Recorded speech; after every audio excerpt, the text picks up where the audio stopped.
The Queen is Dead. By Meep the Changeling. Chapter 12. Bait, Set, and Trap. Azza, 26th of Megan 15 EOH, noon. Over the past 6 days I had become very impressed by David's endurance. That dog literally walked from about sunup to sundown, plus a bit extra, every day, and didn't complain. I had figured on it taking us a week and a half to get to Kapsan. David got us there in 6 days. 6 days of literally nothing but traveling with no breaks, mind you. He was tired, anyone could see that. I was tired too. I didn't just keep my butt planted on the wagon, I didn't feel like being that colt. Jade was the only one of us who wasn't tired.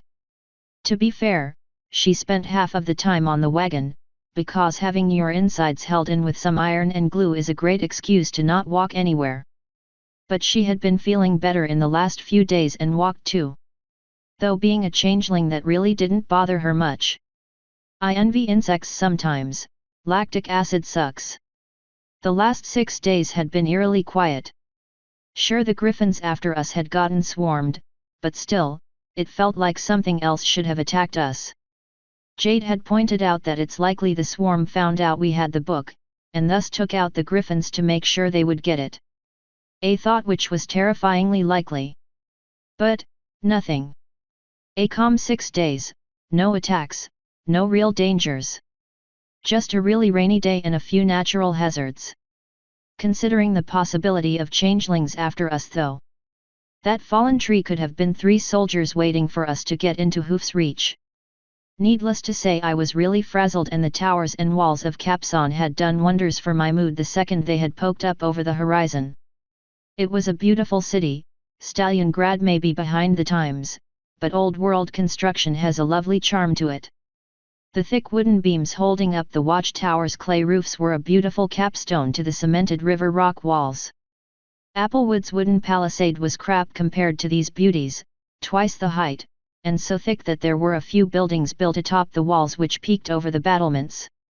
They had a proper defense for flying forces too.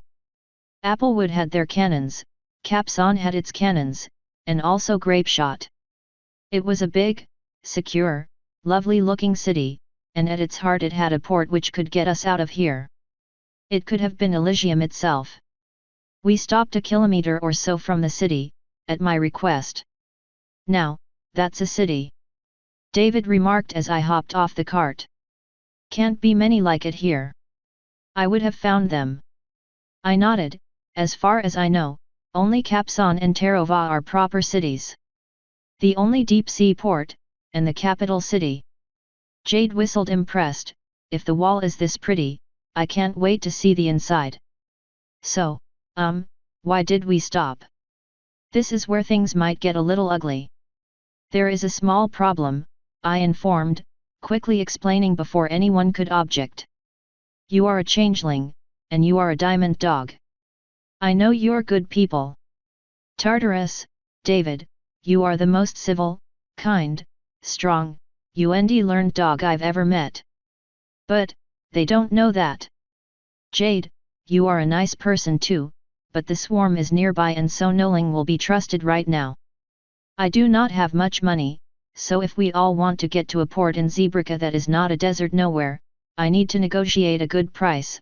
That will be easiest if the captain assumes my friends are also ponies. I finished with a sigh, then added quickly, I am certain the city guards will let you in, so once we have passage, I get you and we leave. David groaned and leaned back on the cart, shaking his head. God damn. I wish I could make a white privilege joke, he muttered, but I'd be smited by the irony gods. Jade buzzed her wings angrily. I could shapeshift and go with you. J.A., Fräulein der Käfer, you could. It's just that you, I paused and bit my lip as I tried to think of a kind way to say it. Jade's ears fell, I know. I still suck at it. J.A., so how about you and David get you nice and ponied up for the trip? That way the captain thinks just one of you is not a pony. Take time and make it very good. I should be back with passage by then. I said diplomatically. Jade bit her lip for a moment, then with a toss of her mane sighed and nodded, "Okay, but only if you tell me what that nickname you use for me means." "Skies." I gave her a soft grin, "I mean it affectionately. It translates to, miss the bug." David grunted. My heart skipped a beat. I never intended for it to be offensive, but I hadn't thought about how she might think about the word bug until this morn. "You thought I would be offended by that?" Jade asked, raising an eyebrow at me. "Why yet?" I answered with a relieved sigh. Jade shook her head and giggled, "You're weird, in a good way." "Okay, Sir the Pony, I'll get a good Pegasus shape on, you get us a boat." "Ja, no problem, I'll be right back," I said, giving the two a wave as I turned around. I was a bit apprehensive about being on my own as I walked down the road to the city gates. I was still a little jumpy, I suppose. The moment someone becomes detached from the group is usually when they get pounced. Though I did hide Clover's book in the wagon, so at least I wasn't alone and carrying the most valuable magical artifact in the world. That'd be a very bad idea. Assuming someone saw me take it with me at least. Still, I couldn't shake the feeling that I was going to be attacked, which is why the sudden appearance of a tall green-furred, grey-maned earth pony mare beside me made me jump. "Ebe!" I squeaked. "Oh. Sorry," she said with a smile that was just a little bit off. "I didn't mean to frighten you. Are you with those two back up the road?" "Neen," I answered quickly, alarm bells instantly ringing in the back of my head. She frowned slightly, as if expecting me to have yes. "That's odd. Not many people travel this road at the same time. I live in Urvi, you know, the little hamlet up the road? I don't normally see more than one group at a time coming through here. But weirder things have happened, I guess." I nodded slowly. "Okay, so maybe she was just overly chatty and I was jumpy." "Ja, not many places to go up the road." I quickened my pace, only for the mare to match me and keep moving. "That's an interesting accent, are you an outlander?" she asked noisily. I looked over, and yelped slightly. The mare's eyes were this burning sort of yellow which reminded me of a young timber wolf. "Ah. Ja, sorry, but your eyes are..." I felt my ears droop as I realized that might be a rude thing to bring up. She laughed, and flashed me a odd little grin. "I know, I get that a lot. I guess if you're an outlander and going to Capson then you're headed home, right? You should take Cherry Street, it's a shortcut to the docks and you won't have to walk past all the tourist traps. I mean, you have small bags so no need to buy something big that you can't put in your bags and have to carry that the rest of the way to the docks, right?" Oh my god! Shopping! I hadn't gotten to go shopping in years. This was a real city too, there would be actual things I could buy besides food and basic living. "Neen. Bad as a boat tickets." Thank you. I'll take your advice," I replied. Apparently that would be an excellent idea, stupid brain. There was no time or money to spend on nice things. "No problem. Happy to help," she said before trotting off quickly down the road.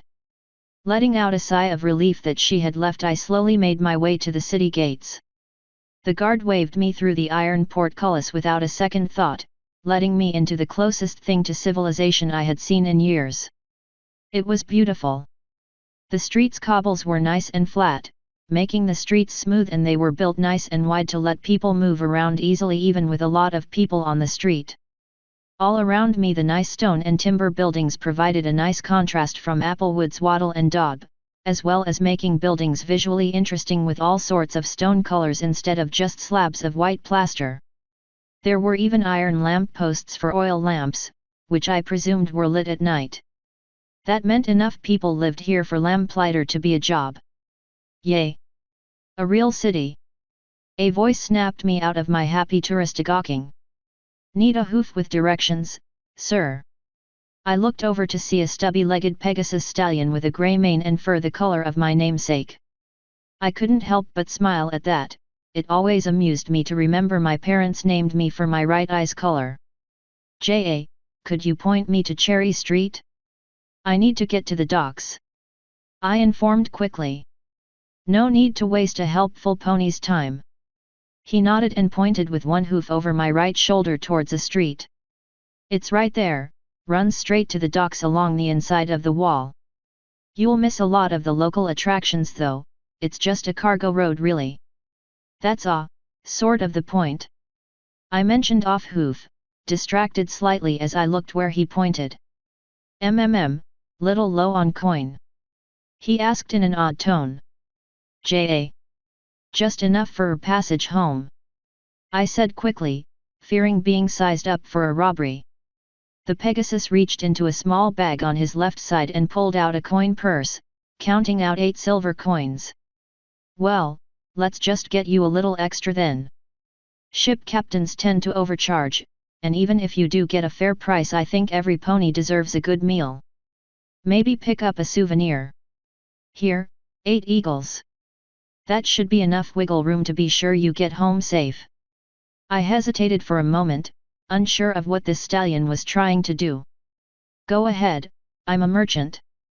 I can spare this much, he prompted. I nodded and took the coins. The extra money would help, his points were 100% valid. Danky Mr. Masked Veil's the name. If you don't have a ship by sunset, drop by my business on Walnut. I'll do my best to take care of you. Masked offered before trotting down the street with a friendly wave. I quickly pocketed the coins with my magic and zipped down Cherry Street. The extra 8 eagles brought me to 83 gold worth of coins.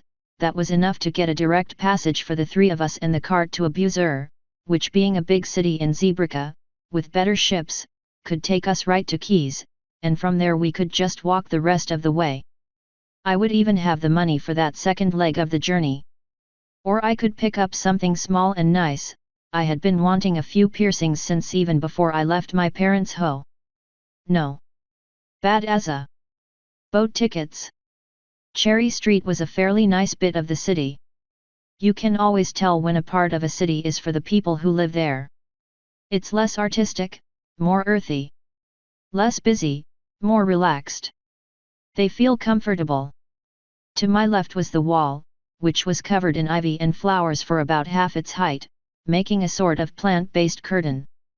To my right was another wall, this one made of homes and businesses and a few shops for things that locals would need, like a bakery, a farrier, and a general store. After a short ways, the odd street vendors started to show up. Still nothing touristy, just things like pots and pans. I felt a pang of annoyance that the street wasn't totally temptation-free, but at least no pony here was selling jewelry. Or Faust forbid. A small stall set up using apple crates selling clothing with a few Americans displaying the most adorable dresses ever. There was a lovely short-hemmed peach sundress with a no.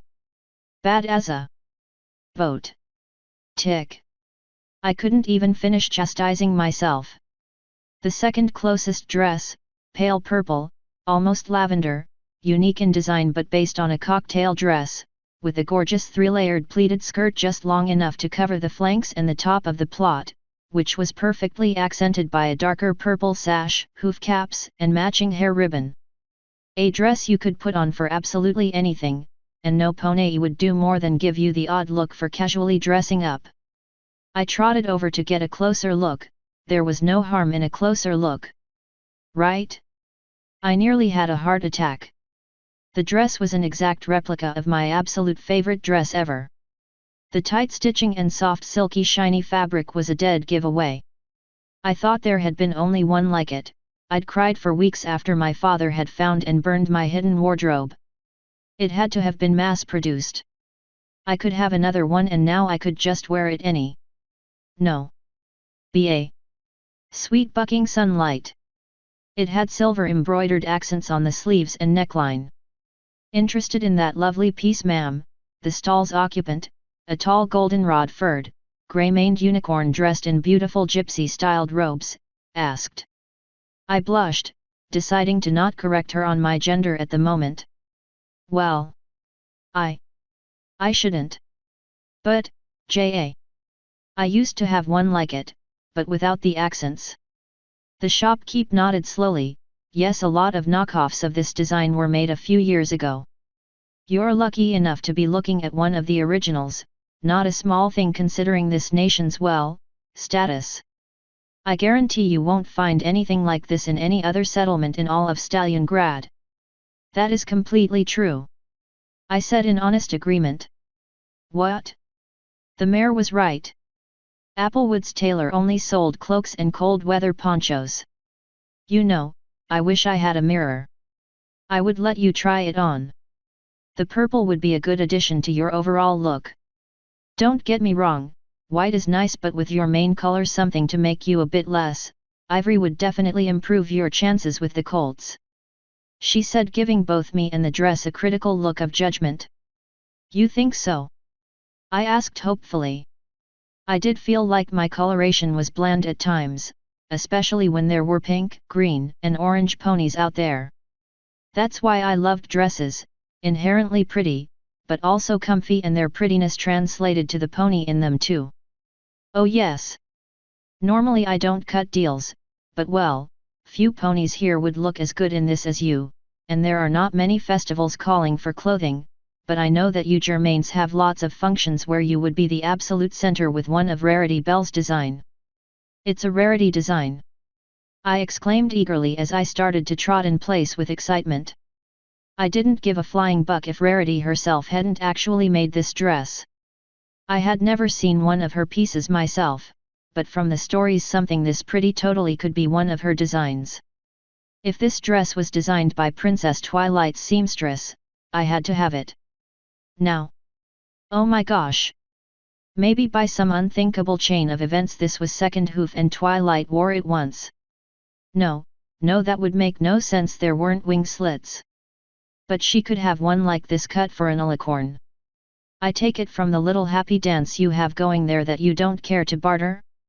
50 gold should be a fair price, considering it's a few years old, and second hoof, but in mint condition.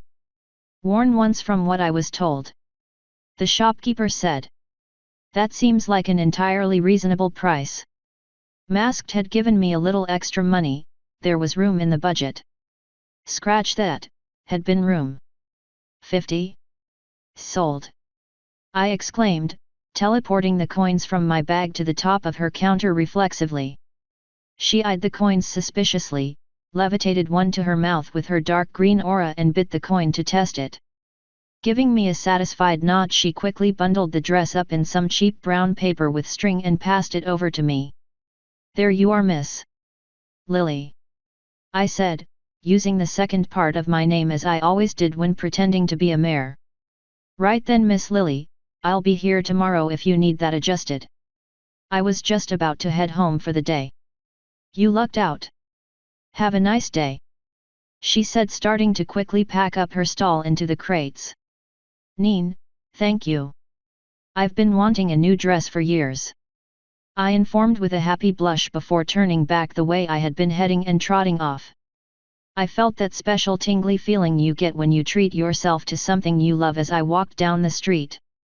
The sun seemed a bit brighter, bird song I hadn't noticed before was extra happy sounding. My mind started to happily drift around, daydreaming of a few different possibilities. For instance, would Jade mind copying my shape so I could see how I looked in the dress? That would be better than a mirror, I could see all the angles and have her pose so I could see what positions would flatter what parts of my body. Another was if David would think I was cute in it. He didn't seem to notice my flirting, but a lot of males are like that unless you put extra effort in to make them notice you, and a ship cabin would be a nice small space for attracting. Mother-bucking son of a whore. I had just spent the majority of budgeted funds on a Faust-damned impulse purchase. There was barely enough left to get to the closest Zeebruggen port. Panicking, I turned and bolted back up the street, hooves pounding on the cobbles. She would accept a return. It had been minutes, no all sales final sign. I would just turn around and... she was completely gone. Stall and everything. You're the biggest featherbrain of all time, Azza. I whispered to myself angrily and sadly before laying in the street to cry. David, 26th of Megan 15 EOH, evening. He's been gone a really long time. Jade commented, making me look up from my hand of cards. Should we go look for him? I paused to think for a bit. Sure, Asa had been gone for a few hours, but it was a big city and it's not like you could just Google up traveling expenses in this world. Nah, seems like a reasonable amount of time to me. Think about it, he has to go and ask multiple people in person about passage and negotiate, then compare prices. We're on a budget after all. Jade hummed, then nodded and discarded 3 cards. I guess that makes sense. Wait, if I discard, do I get back the same amount or one less than what I discarded? The same amount. This isn't Vermont rules. I answered. You're holding up a lot better this time, by the way. Jade and I had determined that over time she would accidentally think of having her old changeling parts and partially demorph. Teaching her how to play cards was my attempt to get her to focus on something other than her shape so we could practice her keeping herself in her desired shape. So far she still looked like the pale pink, blue-maned Pegasus form she had settled on trying out an hour ago. I am. Jade smiled happily, great. Oh, 2 pair, she said, putting down 2 8s and the jacks. 4 of a kind, I win this hand. I informed, tossing down the 4 queens. Hello, Asa's depression-strained voice mutely whispered from off to my right. Right. That was a soul-crushed tone of voice if I ever heard one. There was only bad news to be had. Hey kid. Good to see you again. I greeted, hoping that maybe a cheery mood would offset any chance of Asa breaking down further. I needed him to not have a meltdown until I knew what the problem was. So I kinda, Asa shuffled his right hoof against the ground awkwardly. Jade winced. Oh. You couldn't get passage, could you? Neen, he answered. Well, that's all right. We can just wait for a new ship to get in and try again later.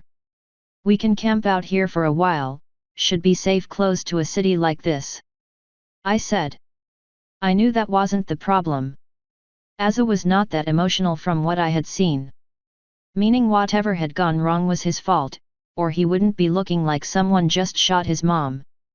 The best way to deal with someone who I was pretty sure had just royally screwed the pooch was to be calm and let them tell you what the fuck they did. That way you can get their emotions out into the air and deal with the problem in the quickest way possible. That's not it. He sighed, hanging his head.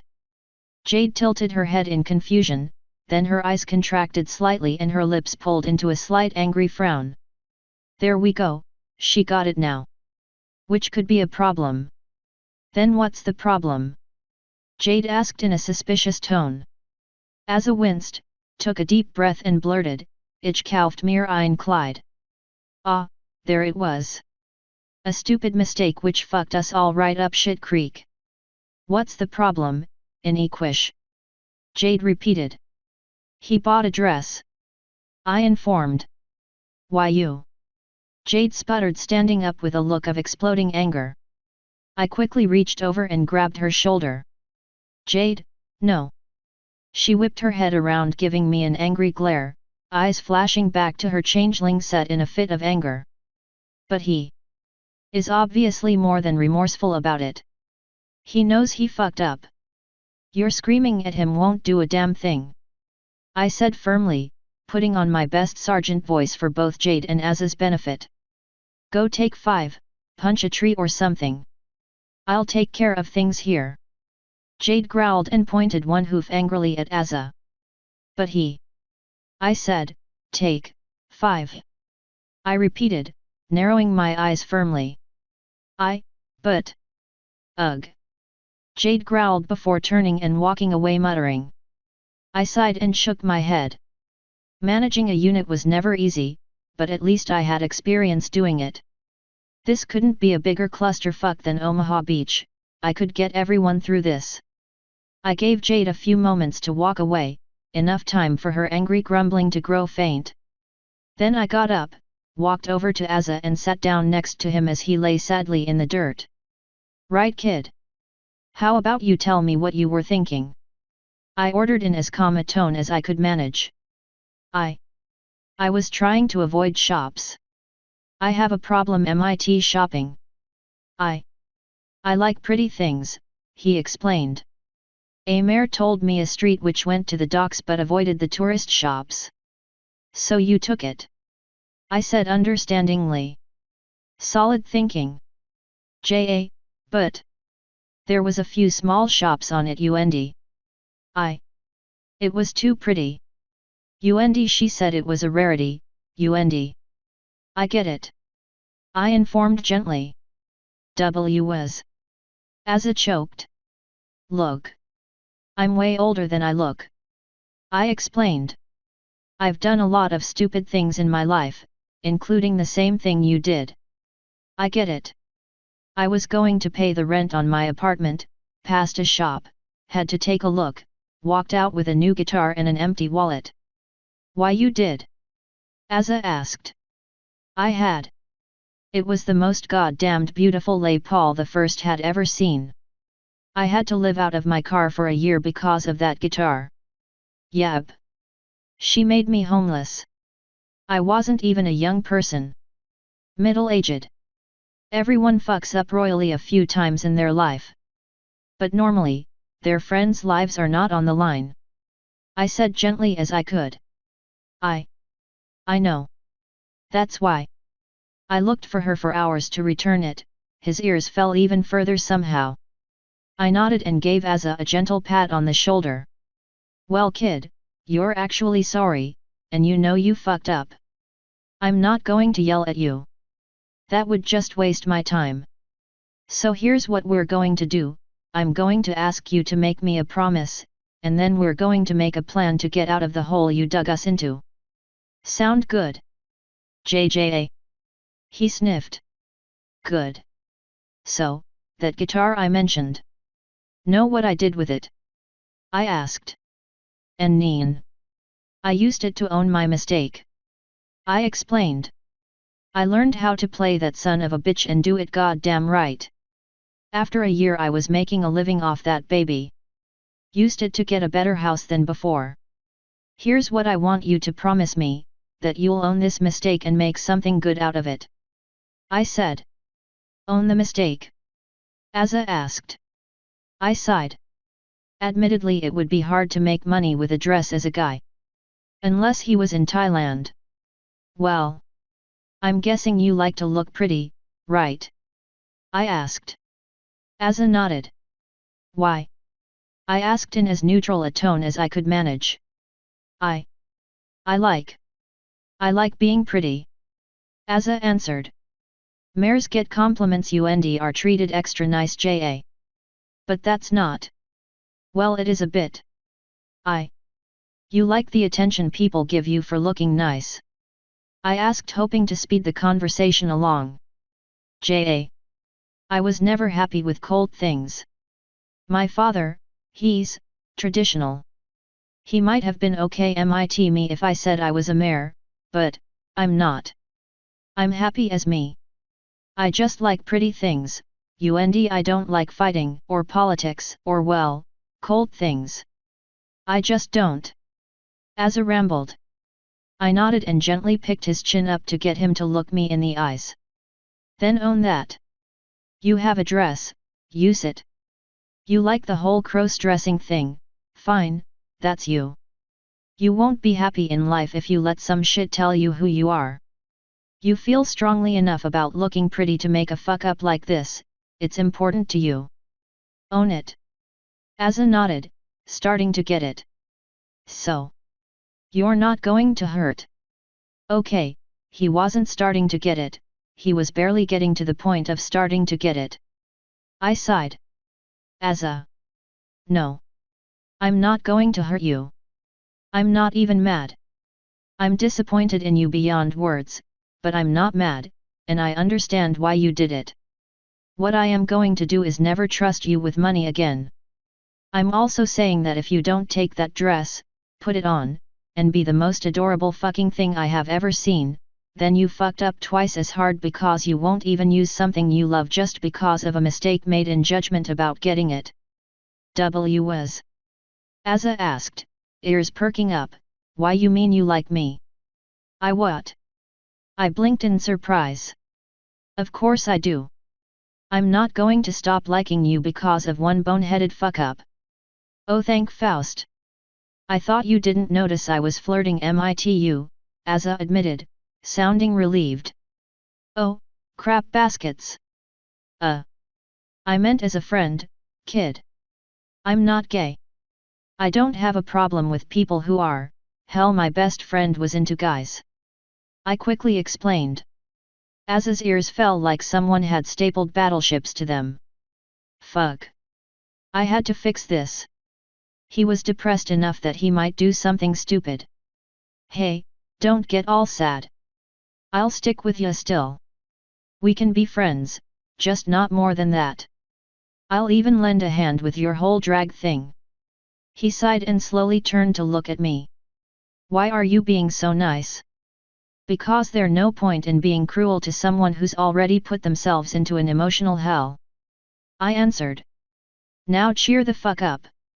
Let's work out a way to get out of this shithole, so I can finally build that nice little house I've been wanting, Jade can stop getting shot at, and we can get you all the jewelry, piercings, dresses you want.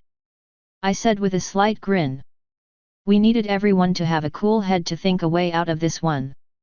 Why you'll really help me get a nice set of clothes? Azza asked.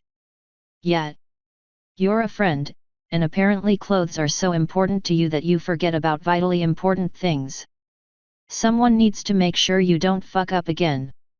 I said, letting just a bit of bitterness into my voice. A thought occurred to me just before Azza could reply. Oh, and if like a few guys I knew via my old buddy, you really want to pull of the whole girl look full-time. I am a surgeon. I could give you a few of the operations that. Azza winced and held up a hoof defensively. Neen. I have magic for putting those away. Cutting them off feels a bit. You don't need to explain, In said with an equal win ce, I was only offering because I'm a surgeon who could do it safely. I really don't understand how. Look, forget I mentioned this. Already have. Never happened. Azza coughed. So, I scratched the back of my head. Got a girl name? I use Lily, he answered. Cool, I said slowly. I made a note to myself. Do not offer surgeries as a sign of being truly supportive. It leads to the most awkward moment possible. So. Is there any money left? I asked after a few minutes. Azza exclaimed, glad for the change of topic. 33 lions. I nodded. That seems like a good amount. Can we get anywhere on that? Well, we could maybe get passage to whatever port in Zebrica is closest, he answered. Wait, so we can still get to Zebrica? I asked quickly. If that's the case, this was nowhere near as bad of a problem as I thought. So we have to walk a bit more. That's fine. I was thinking that we would be barely able to get up the coast a few dozen miles. Okay, less upset than I was now. I gave him a smile and stood up. I'm going to go calm Jade down now.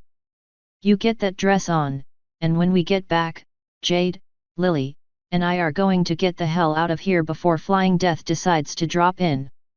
I informed. Azza blinked. Why did you use your mare name? Because I'm pretty sure that Jade is pissed off at Azza, so we're going to see if we can't get her to pretend girl you is a different person for a bit. I said before walking off in the sound of angry grumbling and wood chopping. Something told me that the second emotional damage control effort of the day was going to be harder.